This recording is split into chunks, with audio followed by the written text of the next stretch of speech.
Hello बच्चों, नमस्ते।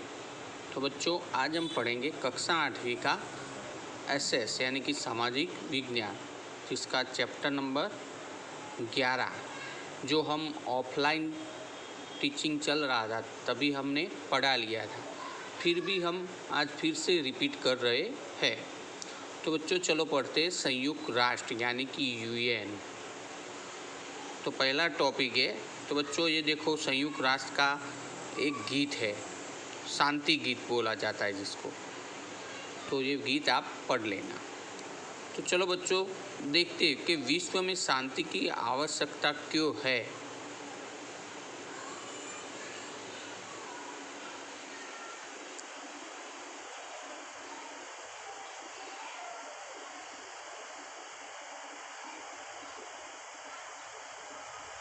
तो बच्चों चलो देखते हैं कि विश्व संस्था की आवश्यकता किस लिए है।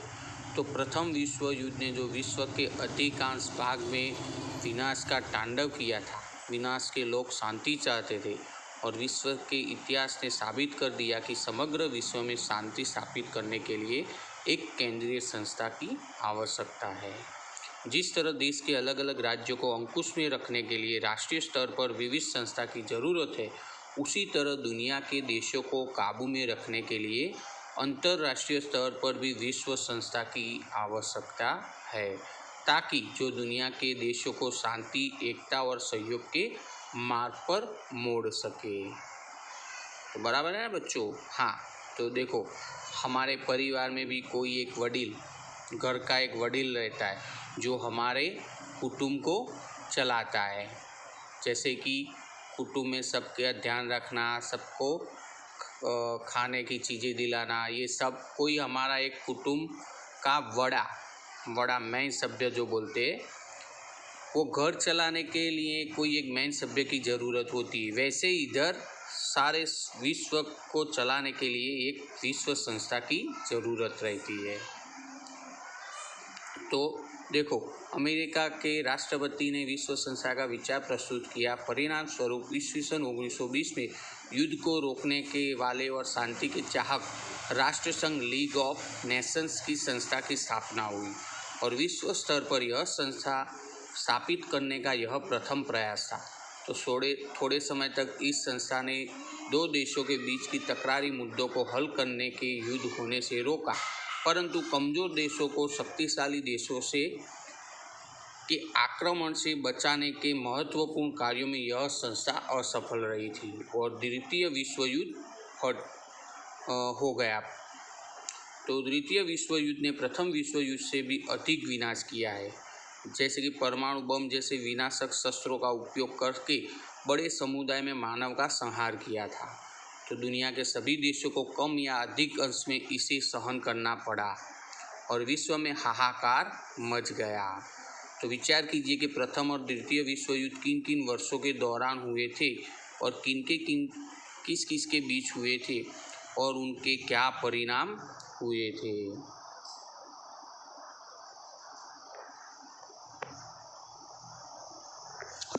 देखो, दूसरा टॉपिक है संयुक्त राष्ट्र संघ यानी कि यूएन का उद्देश्य क्या था।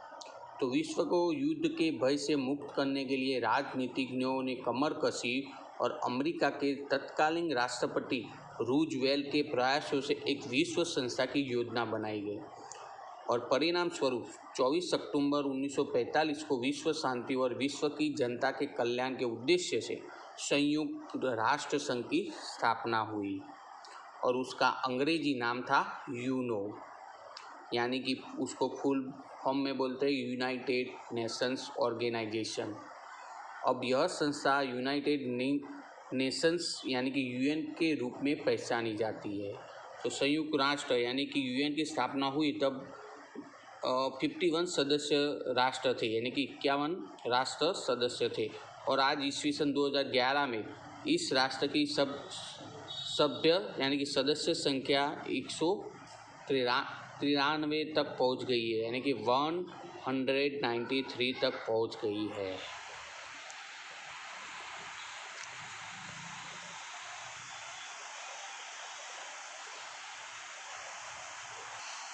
तो भी आगे देखते हैं बच्चों कि यूएन का उद्देश्य क्या था। तो उनका पहला उद्देश्य था कि अंतर्राष्ट्रीय शांति और सुरक्षा बनाए रखना और सदस्य देशों के बीच मैत्री भावना विकसित करना। नंबर 3, अंतर्राष्ट्रीय आर्थिक, सामाजिक, सांस्कृतिक और मानवीय समस्या को हल करना। नंबर 4, सभी लोगों के मानवीय अधिकारों और मूलभूत स्वतंत्रता के प्रति सम्मान की भावना उत्पन्न करने के लिए सहयोग स्थापित करना। तो ये उद्देश्य यूएन के अलग अलग अंगों द्वारा सिद्ध किए जाते हैं और उसके कुल 6 अंग हैं। अब हम उनका संक्षिप्त में परिचय प्राप्त करते हैं। देखो, विचार कीजिए कि मनुष्य की मौलिक आवश्यकता कौन कौन सी है। आप बच्चों ये पढ़ लो और विचार करो और आगे देखते हैं हम कि संयुक्त राष्ट्र के अंग, तो इसके अंग कौन से हैं, तो यहाँ एक चार्ट के द्वारा समझाया गया है। तो आप देखो, तो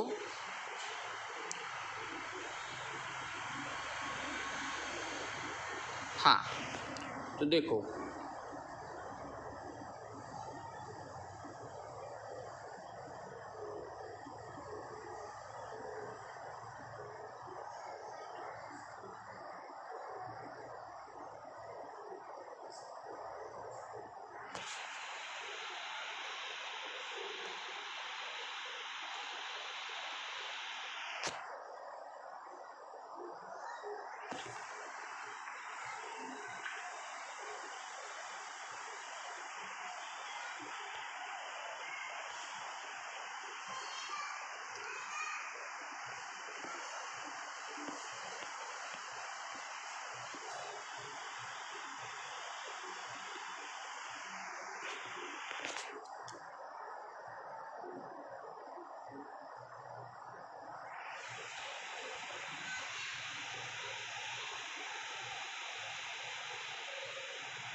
देखो बच्चों, यहाँ यूएन यानी कि संयुक्त राष्ट्र है, जिसका काम क्या है, तो पहले तो सामान्य सभा यानी कि जनरल असेंबली, और उसके बाद है अभिभावक समिति यानी कि ट्रस्टीशिप काउंसिल।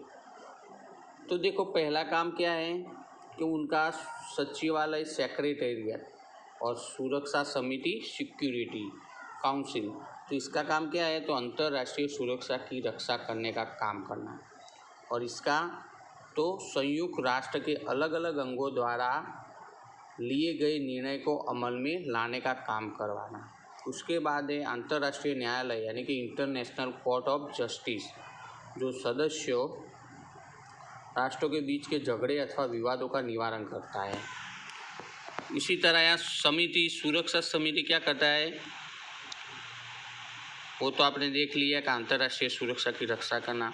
फिर आता है आर्थिक और सामाजिक समिति यानी कि इकोनॉमिक एंड सोशल काउंसिल,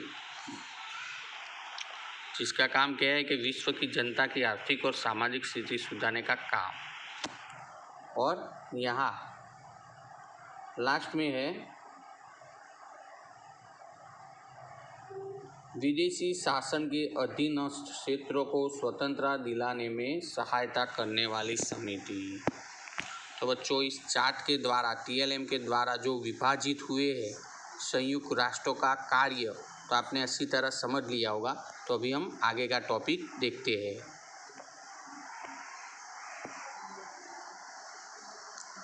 देखो बच्चों, तो ये है हमारी सामान्य सभा, जनरल असेंबली कहते थे ना हम, हाँ वो। तो सामान्य सभा यूएन का सबसे महत्वपूर्ण अंग है और उसे विश्व की पार्लियामेंट भी कह सकते हैं। यूएन में जुड़े राष्ट्रों के प्रतिनिधि उसमें बैठते हैं और प्रत्येक सदस्य राष्ट्र अपने अधिक से अधिक 5 सदस्य भेज सकता है, यानी कि असेंबली में 5 सभ्य भेज सकता है। परंतु मतदान के समय एक राष्ट्र एक ही मत दे सकता है।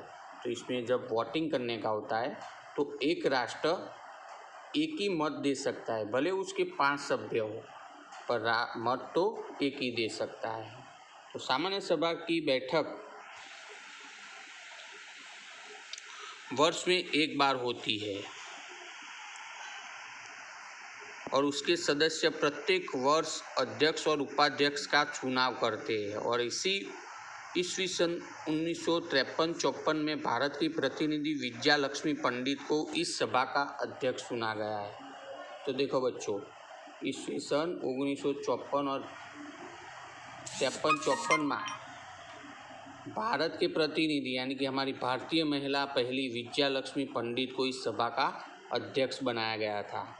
और इसी सभा ने 10 दिसंबर 1948 को मानव अधिकार के संबंध में वैश्विक घोषणा मंजूर किया।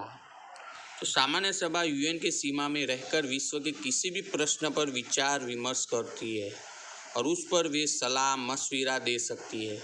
और विश्व में शांति और सुरक्षा के खतरे में डालने जैसी परिस्थिति खड़ी हो तो तुरंत वह यूएन की समिति को ध्यान दिलाती है। यूएन में नए सदस्यों को प्रवेश देने की इस सभा को सत्ता है।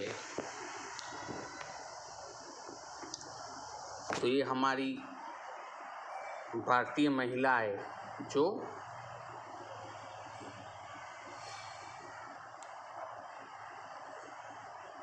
हमारी भारतीय महिला श्रीमती विजया लक्ष्मी पंडित जो हमारी पहली भारतीय प्रतिनिधि थी यूएन की यानी कि असेंबली की सामान्य सभा की। तो चलो आगे का टॉपिक देखते हैं। तो सुरक्षा समिति यानी कि सिक्योरिटी काउंसिल, तो यूएन का यह सबसे महत्वपूर्ण अंग है और उसमें 15 सभ्य है। उनमें यूएन, यूएसए, ब्रिटेन, फ्रांस, रूस और चीन ये 5 सदस्य स्थायी है, बाकी के अस्थायी सदस्य। तो सामान्य सभा 2 वर्ष के लिए चुनती है और विश्व में शांति और सुरक्षा बनाए रखने के लिए इस समिति को विशाल सत्ताएं दी गई है और राष्ट्र के बीच के झगड़े को उन्हें शांतिमय साधनों द्वारा हल करने का प्रयत्न करना होता है। संयुक्त राष्ट्र के सचिवालय का प्रधान यानी कि महामंत्री के रूप में जाना जाता है और उसकी नियुक्ति सुरक्षा समिति की सिफारिश से सामान्य सभा करती है और वह संयुक्त राष्ट्र के मुख्य प्रशासनिक अधिकारी के रूप में कार्य करता है। देखो अभी आगे देखते हैं कि वीटो यानी क्या।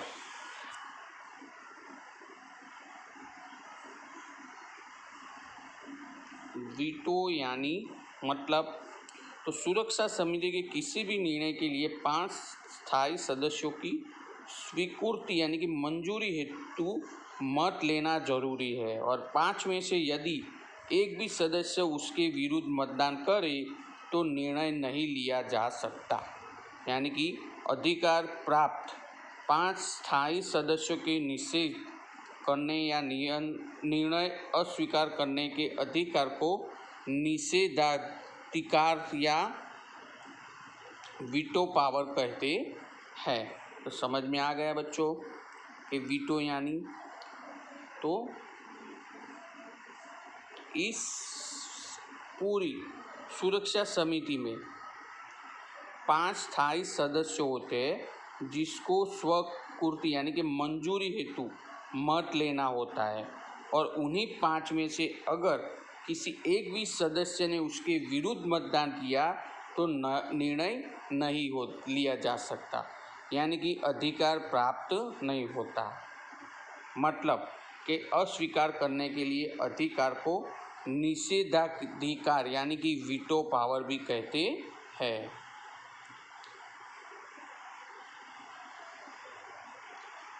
चलो अभी आगे देखते हैं कि संयुक्त राष्ट्र की विशिष्ट संस्थाएं तो विश्व के लोगों का जीवन स्तर ऊंचा है, उन्हें रोजगार के अवसर प्राप्त हो तथा लोगों का सामाजिक, आर्थिक, शैक्षणिक और सांस्कृतिक विकास के लिए प्रयास करना संयुक्त राष्ट्र का महत्वपूर्ण कार्य है। और इन ध्येयों को सिद्ध करने के लिए यूएन के नेतृत्व में विशिष्ट क्षेत्रों में कार्य करने वाली विशेष संस्थाओं की स्थापना की गई है। क्या माटली बदलाव